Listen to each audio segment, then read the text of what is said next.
Welcome to PA History to Go, a series of videos presented by the Pennsylvania Historical Museum Commission with funding from the Institute of Museum and Library Services.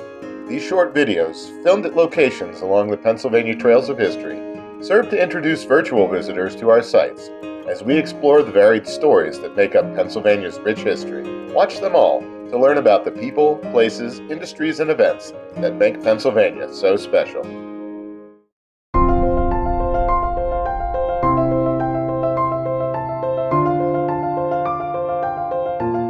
Welcome to Hope Lodge, or perhaps I should really call it by its original name, White Marsh Estates. This grand mansion was actually built by Mr. Samuel Morris, a prominent Quaker businessman, and it took about 5 years to complete. It was completed in 1748. And actually, that was the same year that Independence Hall was completed. And both of these are extremely fine examples of Georgian architecture. This house might be one of the finest examples not only in Pennsylvania, but the entire 13 colonies. Now, when I say Georgian architecture, this is a form of architecture that came out of England during the reign of the four Georges of Hanover, George I, II, III, IV, back to back, starting around 1715 until the time period around 1830. So the theme of the architecture is sort of a classical symmetry design, and as you go outside, if you look at the balance of the left and right, the windows, the door placements, the fire placements, everything has a centralized theme. And if you take a very close look at the brickwork, it may look familiar because it's called Flemish bond or running bond. It's the exact same brickwork you will see at Independence Hall.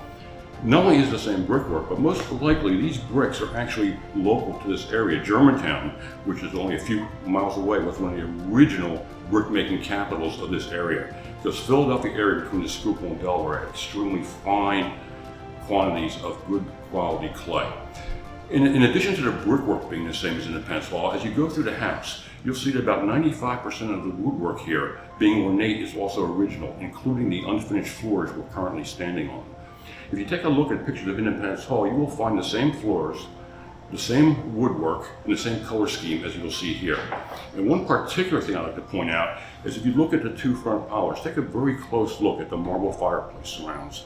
They're a very special stone called King of Prussia marble, which is not a true marble, but it is another local stone to this area, which is mined and cut here.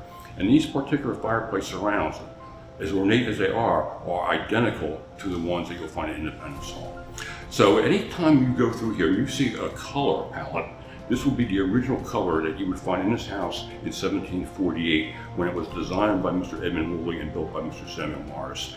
The other rooms you might see might be white on white. This is called Colonial Revival, which is another style that became prevalent more in 1920. I do want to point out a couple of very special features of the house. If you take a look above the main door, you'll notice what appears to be a bricked-in window. And people often ask us, what happened to the window? Well, the answer to that question is very simple. Nothing happened to the window, it was never there. This is an element of design called a blind niche. And what it does, it just centers your attention on a house and helps you visualize the left-right symmetry. Another interesting point of the house, if you take a look at the first floor, you'll see obviously the house is raised. But take a very nice look at the front windows of the basement or cellar. You'll see they're quite large and quite airy, because when this house was originally built, the basement was a very, very important part of the house. And actually the basement was designed at the time the house was designed for very specific purposes. And there are 4 rooms down there that have unique design features. So take the time to enjoy the basement, and the windows give you a lot of natural light and a lot of natural airflow, which is important for a design such as this.